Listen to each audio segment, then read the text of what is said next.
En fait, aujourd'hui, j'ai parlé de la pureté de l'épouse de Christ, mais de la pureté. Il y a quelques années, j'avais eu une vision. Je m'étais vu comme dans un satellite au-dessus de la France, et j'avais vu comme si en France, il s'allumait des petites torches, des petites flammes un petit peu partout. Des plus petites, des plus grosses, et l'ensemble de ces flammes, elles formaient la tête de Christ. Et nous sommes une petite flamme. Et Dieu nous demande de faire en sorte qu'elle ne s'éteigne pas.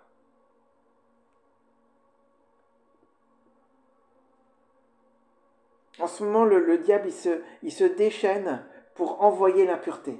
Pour envoyer l'impureté à tout niveau en France. Je vais parler principalement de la France, mais voilà, on pourrait parler de d'autres pays. En France, le diable se déchaîne pour envoyer l'impureté et la corruption.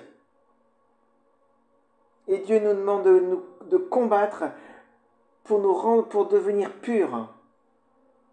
C'est ce que j'avais dit la semaine dernière. Il y a un feu qui circule, que ceux qui se souillent encore, et que ceux qui sont saints se sanctifient encore.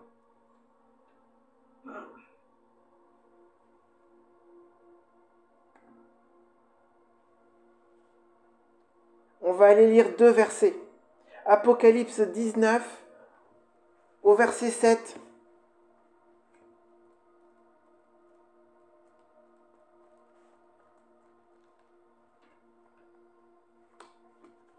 Apocalypse 19 au verset 7. Réjouissons-nous. Ah, soyons dans la joie. Il est écrit, réjouissons-nous. Soyons dans l'allégresse et donnons-lui gloire, car les noces de l'agneau sont venues, son épouse s'est préparée, et il lui a été donné de se revêtir d'un fin lin éclatant, pur, car le fin lin, ce sont les œuvres justes des saints. Il y a les noces de l'agneau qui se préparent, et l'épouse, elle se revêt d'un fin lin pur. C'est le temps de nous recouvrir de pureté. Le fin lin, ce sont les œuvres justes. Il est temps que nos œuvres soient pures, elles soient désintéressées, qu'il n'y ait pas d'envie, qu'il n'y ait pas d'égoïsme, qu'il n'y ait pas d'égocentrisme, qu'il n'y ait pas d'orgueil, qu'il n'y ait pas de culpabilité, qu'elles soient totalement désintéressées, qu'elles soient pures.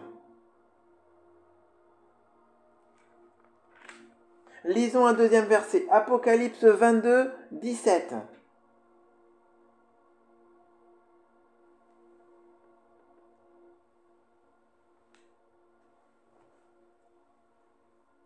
Et l'esprit et l'épouse disent, viens, que celui qui dise, et que celui qui entende dise, viens, que celui qui a soif vienne, que celui qui veut prenne de l'eau de la vie gratuitement. Il y a un lien direct entre l'épouse et l'esprit, entre l'épouse qui est sanctifiée et l'esprit. Et l'épouse qui est sanctifiée, ce que l'on voit dans ce verset, c'est que c'est celui qui a soif. Que celui qui a soif prenne de l'eau. Que celui qui entende dise viens. Est-ce que dans ton esprit, tu entends le Saint-Esprit t'appeler? Qu'est-ce que tu entends dans ton esprit? Oh, il y a un certain nombre de versets d'ouverture dans la Bible où ces versets, ils sont à proclamer pour que nos oreilles s'ouvrent. Dans Éphésiens, il est écrit « Remplis-nous d'un esprit de sagesse et de révélation en ta connaissance afin d'illuminer les yeux de nos cœurs. » Vous savez, toute la Bible raconte comment Dieu se prépare. Dieu prépare une épouse pour son fils. C'est pourquoi le mariage, en fait, il est répandu dans toutes les traditions, dans toutes les civilisations. Il n'y a pas une civilisation où le mariage n'existe pas. Parce que c'est l'objectif final de Dieu. Je pourrais vous-même le montrer dès le premier verset de la Bible. Au commencement, Dieu créa le ciel et la terre. En hébreu, ça pourrait se traduire. Dieu a choisi de se créer une épouse par alliance, et c'est l'homme. On pourrait le traduire comme ça en hébreu. On le traduit, Dieu au commencement, Dieu créa le ciel et la terre. On le traduit comme ça en français, mais l'hébreu, chaque mot ayant plusieurs significations, on aurait pu le traduire autrement. Dès le premier verset, il est parlé de mariage. Dès le premier verset, Dieu annonce qu'il va se créer une future épouse, qu'il va se créer une épouse pour son fils. En fait, toute la Bible ne le parle qu'une chose, c'est l'épouse de Christ qui va se révéler et les noces de l'agneau. Et c'est pourquoi le combat aujourd'hui, leur mariage est tellement combattu aujourd'hui. Parce qu'on ne veut pas que les gens se préparent. On ne veut pas que cette épouse, ils ne veulent pas que cette épouse se prépare. Et c'est bientôt l'heure des noces. Vous savez, il a été enclenché quelque chose le 12 septembre 2024, quand Nicolas Sarkozy a annoncé qu'il voulait Jésus à sa table.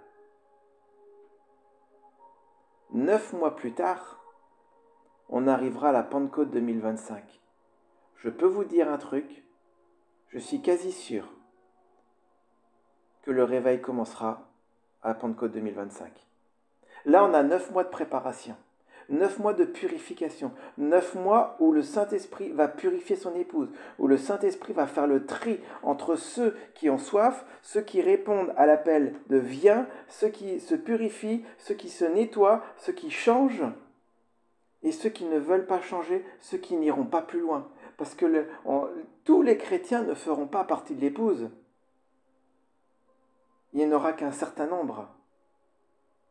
Et vous savez, dans la tradition juive, donc avant que Jésus arrive, il y avait un événement important qu'on appelait l'enlèvement. Alors ça voulait dire quoi l'enlèvement? En fait, l'enlèvement, c'était lorsque le fiancé venait chercher sa fiancée pour les noces. Ça, c'était l'enlèvement, c'était un mot classique, on va dire, de la vie de tous les jours, l'enlèvement. Donc quand Jésus parle d'enlèvement, quand ses disciples parlent d'enlèvement, en fait, il l'emploie pas dans le fait on va s'envoler sur des airs. Oui, si, peut-être. Même si, à mon avis, ça ne se passera pas forcément comme ça, parce que c'est symbolique. En fait, là, Jésus, il parle de qui va venir chercher son épouse pour se marier avec. C'est ça l'enlèvement.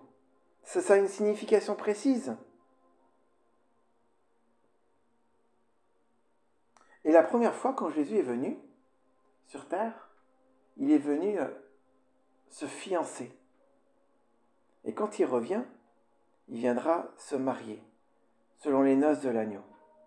Et vous savez, anciennement, chez les Juifs, il y avait les fiançailles qui étaient importants. Puis après, il y avait tout un temps de préparation où les deux fiancés se séparaient.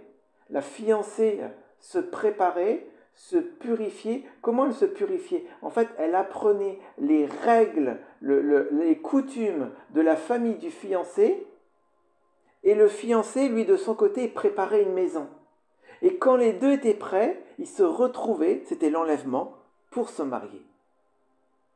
J'espère que vous comprenez l'analogie. Jésus est venu se fiancer une fois, il est reparti au ciel à la droite du Père.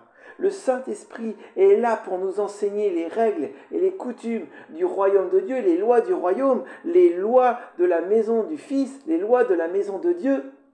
Et quand l'épouse sera prête, lui, il est venu, comme il a dit, je vous prépare des demeures. Lui, il est en train de nous préparer des demeures, il est en train de nous préparer une maison. Et quand les deux seront prêts, alors ça sera l'enlèvement.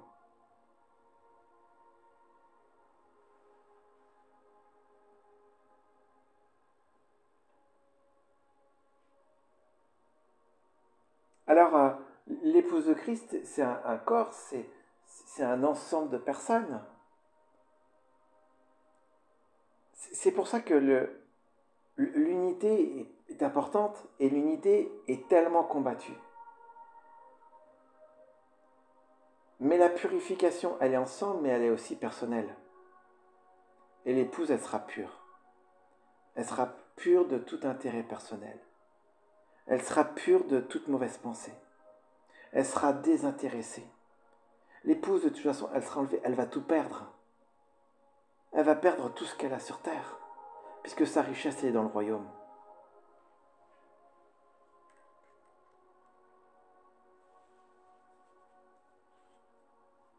Comme il est dit, je relis le verset, il a été donné de se revêtir d'un fin lin éclatant, pur, car le fin lin, ce sont les œuvres justes des saints.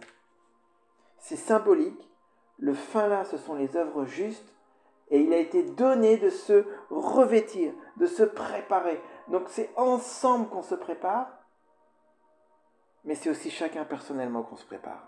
On se prépare à se revêtir de ces œuvres justes des saints, de ces œuvres justes et pures, éclatantes. Ça veut dire que nos œuvres, elles doivent être totalement désintéressées. Il ne doit pas y avoir d'envie de division, d'envie de secte, ou d'envie personnelle. Il ne doit pas y avoir, c'est écrit dans l'épître de Jean, ni de convoitise des yeux, ni de convoitise de la chair, ni d'orgueil de la vie.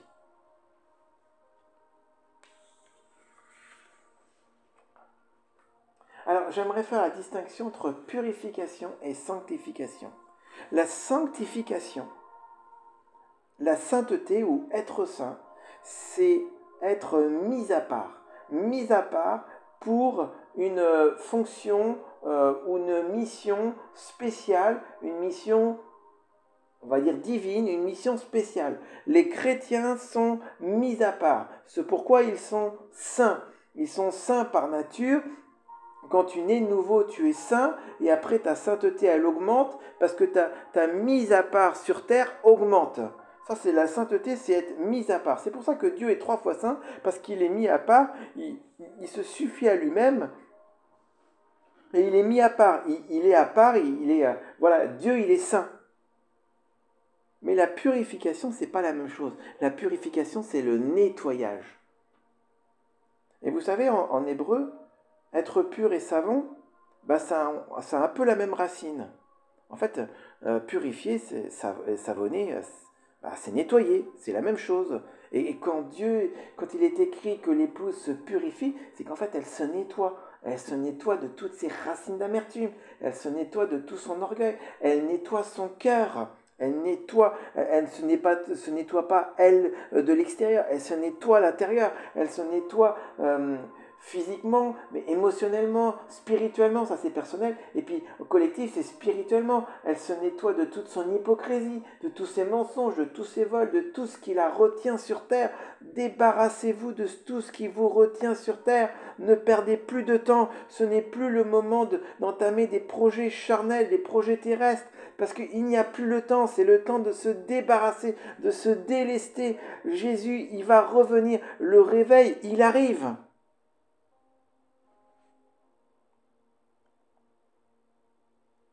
Nous sommes le temple du Saint-Esprit et le Saint-Esprit a besoin de nettoyer notre temple. Nous sommes la future épouse, mais aussi nous sommes le temple. Nous sommes collectivement le temple du Saint-Esprit, mais nous sommes personnellement le temple du Saint-Esprit. Et le temple, il a besoin d'être purifié, il a besoin d'être nettoyé, il a besoin d'être lavé. Et on va aller voir de quoi il a besoin d'être lavé. Dans Ézéchiel, on parle plusieurs fois du temple. Tout le livre d'Ézéchiel, ne parle que du temple du Saint-Esprit et la purification du nettoyage du temple du Saint-Esprit. Mais on va aller voir un autre exemple de nettoyage de temple. Vous savez, il y a 3 grands prophètes dans la Bible. Il y a Ésaïe, il y a Jérémie et il y a Ézéchiel. Ça, ce sont les 3 grands prophètes. Pourquoi je dis grands prophètes? Parce que ce sont des gros livres.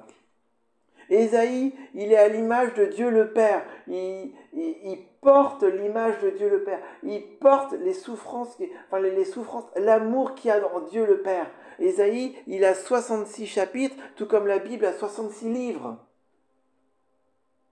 Il a 39 chapitres. Les 39 premiers chapitres sont des chapitres de jugement, comme les 39 premiers livres de la Bible qui sont l'Ancien Testament. Et les 27 autres livres, ce sont des chapitres de grâce, comme le Nouveau Testament. Et le 40e chapitre commence par Jean-Baptiste. Le livre d'Ésaïe est à l'image de la Bible, c'est à l'image de Dieu le Père. Jérémie, lui, c'est les souffrances de Christ. Il a beaucoup souffert. Il a été torturé, martyrisé, mis en prison, jeté, affamé. Mais Ézéchiel, il porte l'image du temple du Saint-Esprit, Il avait les visions et le Saint-Esprit l'a transporté, il avait beaucoup de visions et il l'a transporté dans le temple, il a vu l'ancien temple et toutes les idoles et il a vu le nouveau temple, le temple qui n'est toujours pas arrivé, qui va arriver. Les 10 derniers chapitres d'Ézéchiel, c'est le futur temple du Saint-Esprit. Il le voit une fois purifié. Et on va aller voir une autre purification de temple. On ne va pas lire le livre d'Ézéchiel, c'est trop long. Mais on va aller voir Jésus qui chasse les voleurs. Dans Matthieu au chapitre 21.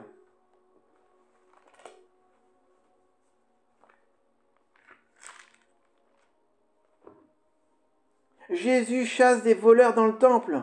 Il n'a pas été chassé des menteurs, il n'a pas été chassé des gens qui parlent trop, il n'a pas été chassé des orgueilleux, il a été chassé des voleurs. Et il a commencé par chasser des voleurs avant de faire quoi que ce soit dans son temple. Alors dans le temple du Saint-Esprit, dans le temple de notre groupe, dans le temple de l'Église en France, dans l'Église dans le monde, il y a des voleurs et le Saint-Esprit est en train de les chasser. Mais dans ton temple personnel à toi, il y a aussi des voleurs. Et le Saint-Esprit aimerait bien les chasser. On va aller lire Matthieu chapitre 21, versets 12 à 16. Jésus entra dans le temple de Dieu. Il chassa tous ceux qui vendaient et qui achetaient dans le temple. Il renversa les tables des changeurs et les sièges des vendeurs de pigeons. Et il leur a dit, il est écrit, ma maison sera appelée une maison de prière, mais vous, vous en faites une caverne de voleurs. Après avoir chassé les voleurs, que se passe-t-il? Des aveugles et des boiteux s'approchèrent de lui dans le temple et il les guérit. Et l'atmosphère de miracle, elle arrive. L'atmosphère de miracle et de guérison, elle arrive une fois que les voleurs ont disparu. Mais les principaux scribes et sacrificateurs furent indignés à la vue des choses merveilleuses qu'il faisait, et des enfants qui criaient dans le temple, Hosanna, fils de David. Et le miracle et la guérison amènent la joie, la seule vraie joie, la joie du Saint-Esprit. Ça, j'en parlerai à la fin. Et ils lui dirent, entends-tu ce qu'ils disent? Oui, leur répondit Jésus, n'avez-vous jamais lu ces paroles? Tu as tiré des louanges de la bouche des enfants et de ceux qui sont à la mamelle.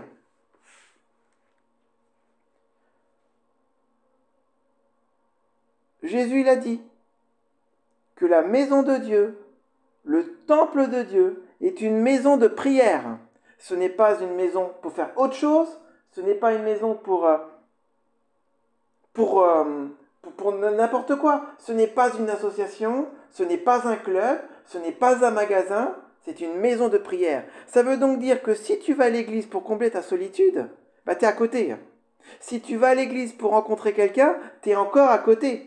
Si tu vas à l'église pour faire du business, pour vendre quoi que ce soit, t'es à côté. Si tu vas à l'église pour ton intérêt, en recherche d'un intérêt personnel, tu es à côté. C'est du vol. Si tu vas à l'église parce que tu t'ennuies, tu es encore à côté. La seule chose, c'est que si tu viens à l'église, c'est pour prier, c'est pour rencontrer Dieu et Dieu seul, et c'est tout.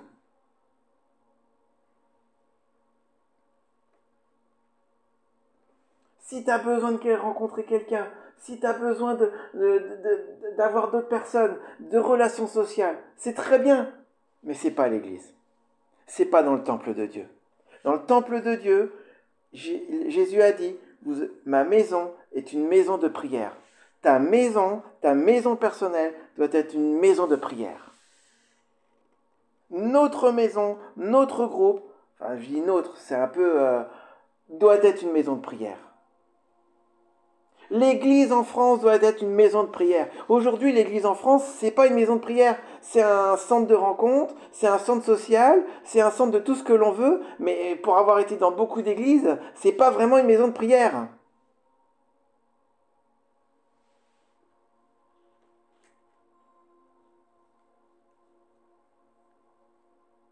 Alors, c'est quoi les voleurs? C'est tous ceux qui vont voler ton attention et le fait que Dieu ne soit pas le centre. À partir du moment où il y a une idée, il y a quelqu'un, il y a quelque chose, il y a une envie qui fait que Jésus n'est pas au centre, c'est un voleur. Ton envie, ton intérêt personnel, tes besoins, tout ça, ce sont des voleurs. Jésus l'a dit, tu viens à l'église pour me rencontrer, moi, et je te transformerai, et je te guérirai, et je te bénirai. C'est pour ça que je remarque, il y a des choses dans l'église en France, je le dis parce que je l'ai vu pendant des années, je l'ai vu pendant des dizaines d'années. Il y en a beaucoup qui arrivent à l'église dans le but de recevoir quelque chose. Ah non, tu arrives à l'église dans le but de donner quelque chose. Il y en a qui arrivent à l'église n'importe comment, ils parlent n'importe comment, ils s'habillent n'importe comment, ils se tiennent n'importe comment. Mais tu es dans la maison de Dieu. Toi-même, personnellement, tu ne peux pas parler que n'importe comment, tu ne peux pas te tenir que n'importe comment. Tu es la maison de Dieu.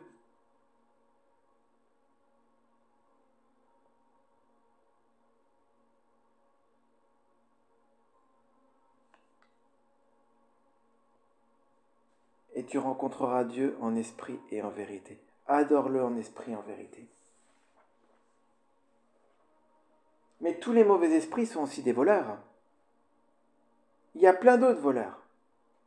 Tous ceux qui te volent ta paix, en fait, dans le royaume de Dieu, il y a la paix, la joie et la justice. Tous ceux qui volent la paix, la joie et la justice, ce sont des voleurs. Et vous savez, une fois que les chasseurs sont chassés, Jésus commence à accomplir des miracles. Il n'a pas commencé à enseigner avant, il n'a pas accompli des miracles avant, il a commencé par nettoyer son temple et après il a fait des miracles. C'est pourquoi le Saint-Esprit passe, le feu de Dieu passe, il va passer pendant 9 mois, le temps d'un accouchement, le temps d'une gestation, et une fois que ce sera purifié, alors l'atmosphère de miracle se déversera, alors l'onction se déversera. Et qu'est-ce qu'elle amène? Qu'est-ce qu'elle amène, cette onction? Il y a les religieux, il y a les scribes qui vont commencer à parler. Ne vous imaginez pas que quand le réveil va arriver, ça va être tout beau tout rose. Vous n'aurez jamais autant de persécution. La persécution va considérablement augmenter. Et augmenter par qui? Les principaux sacrificateurs et les scribes. Les religieux vont vous persécuter comme jamais auparavant. Ils ne vous supporteront pas. Ils vont vous juger, ils vont vous traîner devant les tribunaux. Les sacrificateurs, Jésus, il leur dit de tous les pharisiens, vous êtes incrédules et perverses. Mais ce sont les manipulateurs pervers narcissiques. Vous allez être persécutés, je vous le dis d'avance. Si réellement vous voulez vivre la purification et faire partie de l'épouse glorieuse de Christ qui va manifester la gloire, vous serez persécutés. Et si vous n'y êtes pas, posez-vous des questions. Mais c'est là les temps glorieux. C'est que malgré la persécution, la gloire sera tellement présente qu'elle effacera la persécution. Vous serez torturés, emmenés en prison, menés devant les tribunaux. Je ne pense pas qu'en France, on sera, comme à l'époque, on sera scié, attaché à des troncs. Je ne pense pas. Mais on sera dénoncé. Réjouissez-vous de souffrir pour le royaume de Dieu. Alors l'atmosphère de joie, elle descend. Les enfants crient de joie ici dans le passage. Mais les religieux ne supportent pas. Mais pourquoi il y a cette joie? Ah, ça ne j'aime pas. Mais pourquoi il y a cette joie? Parce qu'il y a Dieu qui se manifeste. Et vous savez, dans la Bible, j'ai étudié ça l'autre jour. Le mot joie, il apparaît, j'avais dit combien? 286 fois, je crois, dans la Bible. Ou en 280, quelque chose comme ça. Vous savez, sur les 280 fois où le mot joie apparaît, il y en a à peu près 280 fois qui apparaît, donc le mot joie apparaît à la suite où l'Éternel est intervenu. Par exemple, il y a un chant qui dit « Moi je suis dans la joie, allons, allons à la maison de Dieu ». En fait, la joie dans la Bible, la seule vraie joie, elle intervient, elle descend du ciel lorsque Dieu est intervenu. Dieu est intervenu dans une guérison, dans une délivrance. Les Hébreux ont été dans la joie parce qu'ils sont sortis d'Égypte. Ça, c'est la seule vraie joie. Quand on fait une bonne blague, qu'on rigole, et j'ai regardé dans la Bible, en fait, c'est pas le mot joie qui apparaît, c'est éclat de rire. Ce qui n'est pas la même chose, ce n'est pas la joie. D'ailleurs, Jésus, il le dit dans Jean au chapitre 15, versets 10 et 11, « Si vous gardez mes commandements, vous demeurerez dans mon amour, de même que j'ai gardé les commandements de mon Père et que je demeure dans son amour. Je vous dis ces choses afin que ma joie soit en vous et que votre joie soit parfaite. » La joie du Seigneur était dans l'obéissance aux commandements.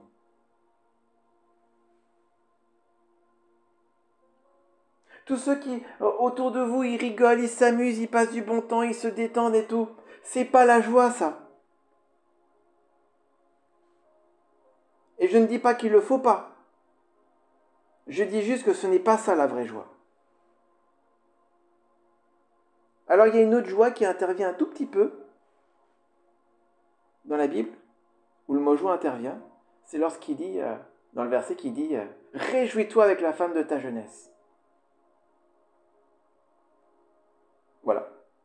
Sinon, c'est toujours lié à l'intervention de Dieu.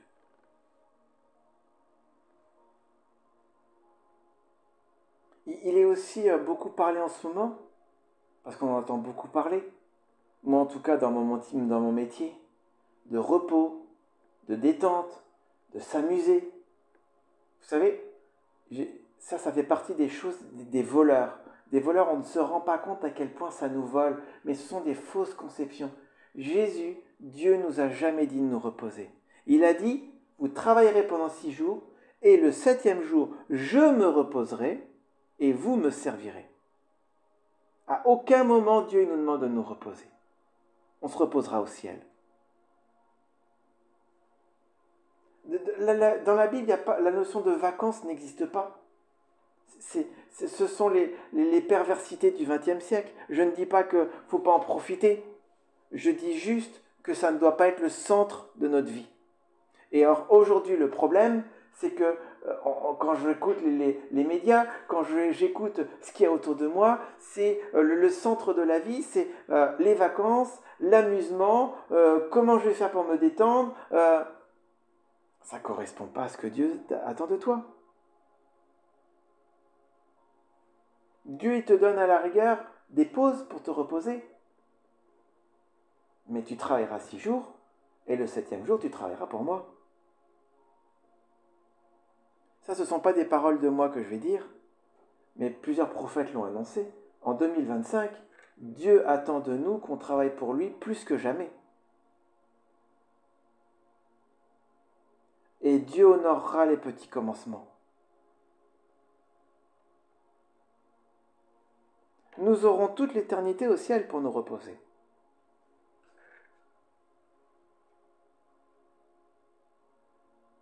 Le repos est spirituel.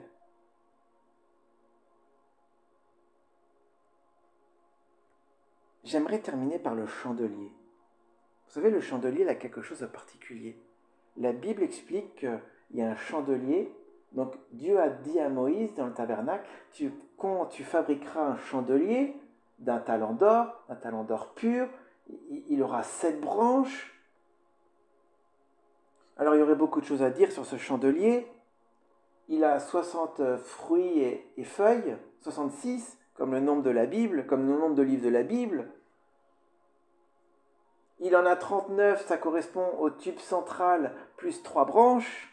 Et puis il y a 3 branches à côté, 29, et que c'est lié au 27, c'est lié au livre du Nouveau Testament. Et quand Paul il dit que nous avons été greffés, ce sont les 3 branches supplémentaires qui ont été greffées. Paul il fait référence à ça aussi. Mais le chandelier, on faisait des mèches.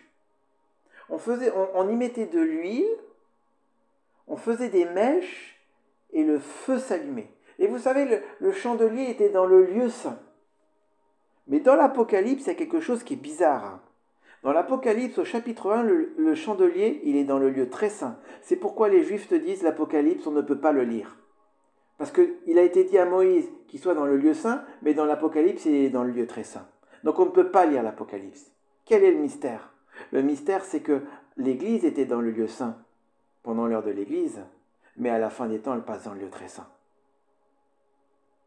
Le chandelier y change. Et entre le lieu saint et le lieu très saint, il y a un voile. Le voile est coupé. Ce voile de chair, on traverse ce voile de chair, on se purifie pour traverser ce voile de chair afin que l'Église passe du lieu saint au lieu très saint. Dans le lieu saint, c'est là où il y a le Saint-Esprit, les ministères. Dans le lieu très saint, c'est là où il y a la gloire de Dieu.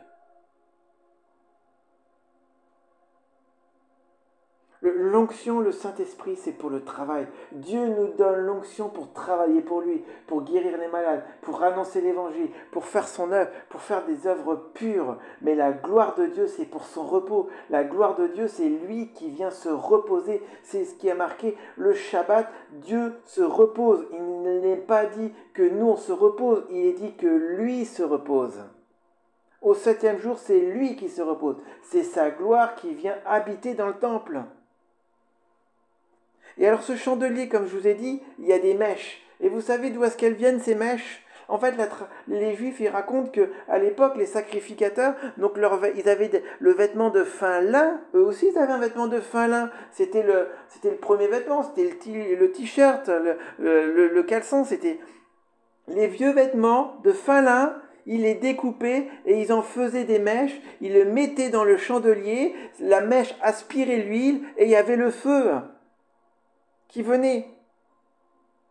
Mais ce vêtement de fin lin, comme on vient de le lire dans l'Apocalypse, ce sont les œuvres justes. En fait, qu'est-ce que ça veut dire, ce mystère du chandelier? En fait, les œuvres justes, elles attirent l'onction. Et elles attirent l'onction, l'onction est aspirée, ça monte dans les œuvres justes, et Dieu envoie son feu dessus, et le chandelier brûle.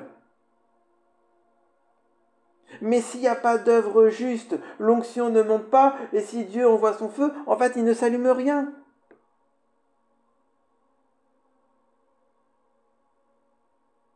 Dieu envoie son feu sur des mèches qui sont remplies d'huile, mais il faut qu'il y ait des mèches. L'huile, c'est lui qui la donne, dans la mesure où tu es capable de la recevoir. Le feu, c'est lui qui l'envoie. Mais la mèche, elle provient de nous. Ce sont nos œuvres justes.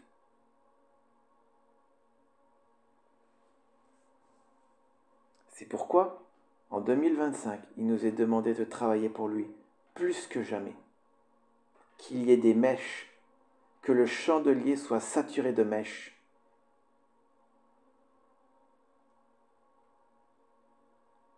Parce que quand le feu va descendre, s'il n'y a pas de mèche, le chandelier ne s'allume pas.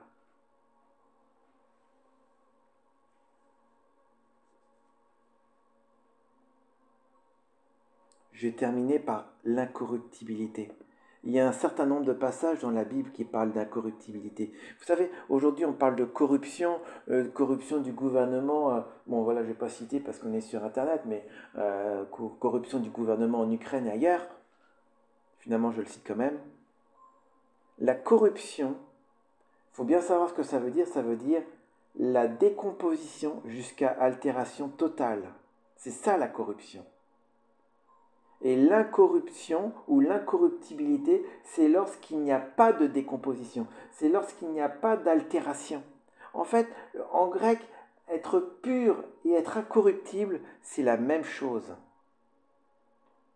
C'est la même racine, c'est le même mot.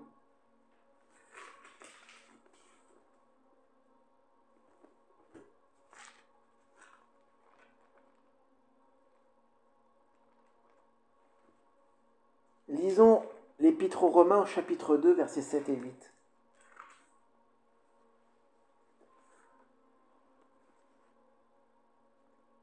Oh non, je vais lire à partir du verset 5. Mais par ton endurcissement et par ton cœur impénitent, tu t'amasses un trésor de colère pour le jour de la colère et de la manifestation du juste jugement de Dieu. Vous savez, le jour de l'Éternel est un jour de jugement et il commence par juger sa maison. Si tu t'amasses des trésors de colère, tu seras jugé. Débarrasse-toi de tout ce qui te gêne dans ce monde, de tout ce qui te prend du temps, de tout ce qui ne passera pas l'éternité, ne passera pas le jugement. Dieu qui rendra chacun selon ses œuvres. Verset 7. Il réserve la vie éternelle à ceux qui, par la persévérance à bien faire, cherchent l'honneur, la gloire et l'incorruptibilité. C'est marqué l'immortalité dans ma version, mais en grec j'ai été chercher, c'est incorruptibilité. Il réserve la vie éternelle à ceux qui, par la persévérance à bien faire, par la persévérance à bien faire, je répète, cherchent l'honneur, la gloire et l'incorruptibilité, mais l'irritation et la colère à ceux qui, par esprit de dispute, sont rebelles à la vérité et obéissent à l'injustice. C'est la même verset. Ceux qui obéissent à l'injustice récolteront la colère.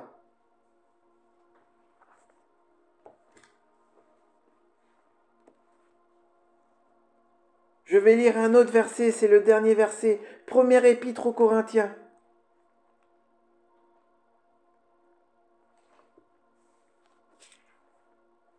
Première épître aux Corinthiens, chapitre 15, verset 50. Vous savez, le 1 Corinthiens 15, c'est le chapitre de la résurrection. C'est l'un des chapitres les plus mystérieux de la parole de Dieu. Sans révélation, c'est difficile à comprendre.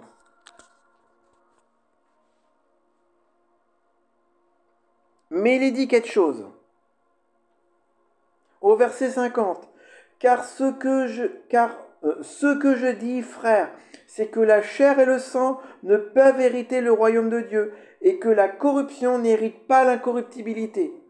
Voici, je vous le dis, nous ne mourrons pas tous, mais nous serons changés en un instant, en un clin d'œil, à la dernière trompette. La trompette sonnera, et les morts ressusciteront incorruptibles, et nous serons changés. Il faut que le corps corruptible revête l'incorruptibilité et que ce corps mortel revête l'immortalité. Il y a la mortalité et la corruption. Il y a l'incorruptibilité et l'immortalité. Ce sont deux choses différentes. Un jour, j'expliquerai la différence entre la corruptibilité et l'immortalité. En attendant, l'épouse de Christ, elle est pure, elle est incorruptible. Il n'y a pas d'altération en elle, parce que tout est pur, tout est éternel, tout est juste. Ce qui est injuste se décompose par altération jusqu'à décomposition totale. Ça, c'est ce qui est injuste. Je lis le verset 54. Lorsque ce corps corruptible aura revêtu l'incorruptibilité et que ce corps mortel aura revêtu l'immortalité. Vous voyez, il y a deux choses. Il y a la corruptibilité et la mortalité. Alors s'accomplira la parole de ce qui est écrit. La mort a été engloutie. Où est ta victoire? Ô mort, où est ta victoire? Où est ton aiguillon? Aujourd'hui, nous avons besoin de devenir incorruptibles. C'est ça la pureté de l'épouse, c'est l'incorruptibilité. L'incorruptibilité, tu peux toujours toucher quelque chose d'incorruptible, ça ne va pas se décomposer, ça ne va pas se défaire, c'est stable, c'est éternel. L'or pur est quasi, on peut dire ça, l'or pur est incorruptible. On peut pas le souiller. Un diamant, c'est comme incorruptible. On peut pas le casser, on peut pas le défaire. Mais il faut que notre cœur, que nos cœurs, nos cœurs global soient libérés de tous nos voleurs, de tout ce qui agit en nos propres intérêts, de l'égoïsme, de l'égocentrisme, de l'orgueil, du mensonge, de l'hypocrisie, de tout ça. Il y a énormément d'hypocrisie en France. Je ne vais pas aborder ce soir les sujets qui fâchent, mais il y a énormément d'hypocrisie.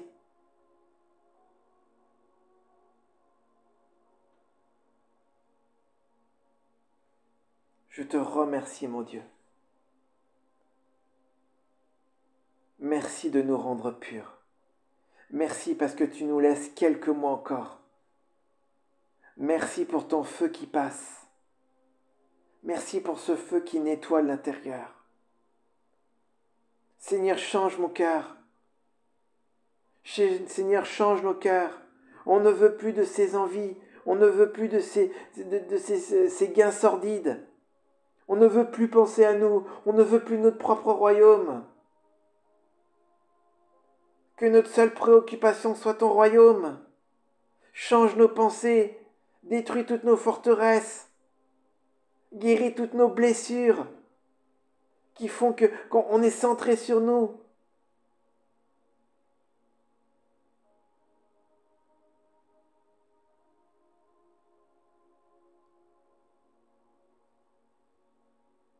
Nous voulons vraiment accueillir ton feu et ouvrir nos bouches pour parler de manière pure, pour que ce feu sur nos têtes augmente.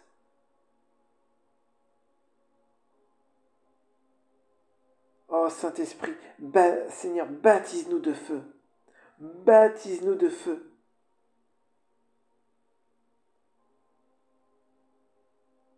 Et viens brûler toute notre nature charnelle. Viens la consumer. Qu'il n'y ait que toi, qu'il n'y ait plus que toi. Christ en moi, l'espérance de la gloire. Ce n'est plus moi qui vis, c'est Christ qui vit en moi.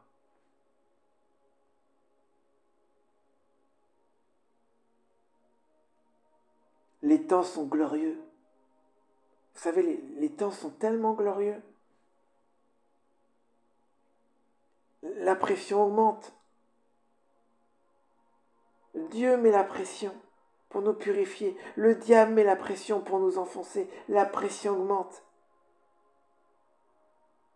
Mais si vous saviez la gloire qu'il y a derrière, les légères afflictions du temps présent produisent un poids éternel de gloire.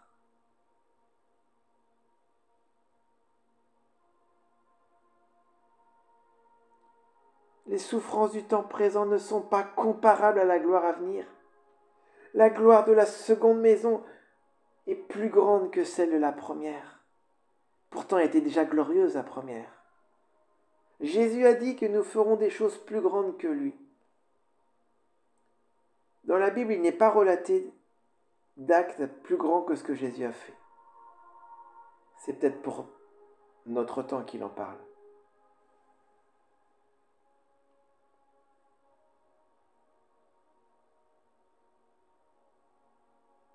Je veux vraiment que le Seigneur m'utilise pour ce dernier mouvement. Il va commencer, il va arriver. Vous savez, il y a le réveil en Afrique, il y a le réveil en Amérique du Sud, il y a le réveil en Amérique centrale, il arrive en Amérique du Nord, il commence à arriver en Europe, il va arriver en France. C'est sans doute l'un des derniers pays à être réveillé en France, parce qu'on est l'un des pays les plus durs, les plus indépendants, les plus hypocrites.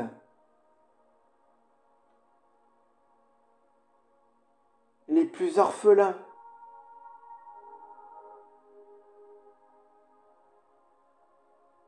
Les plus rebelles, orgueilleux. Mais il finira par arriver en France, parce que Dieu a fait une alliance avec ce pays.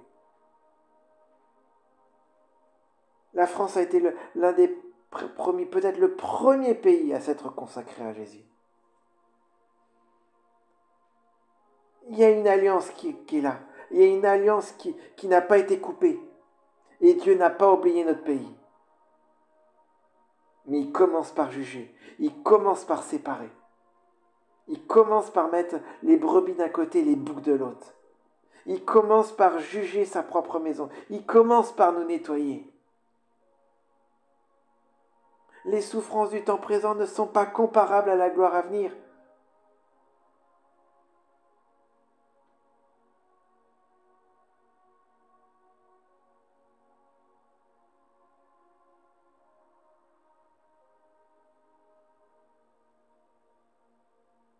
Et c'est dans cette pensée de purification que j'aimerais qu'on puisse prendre le repas du Seigneur.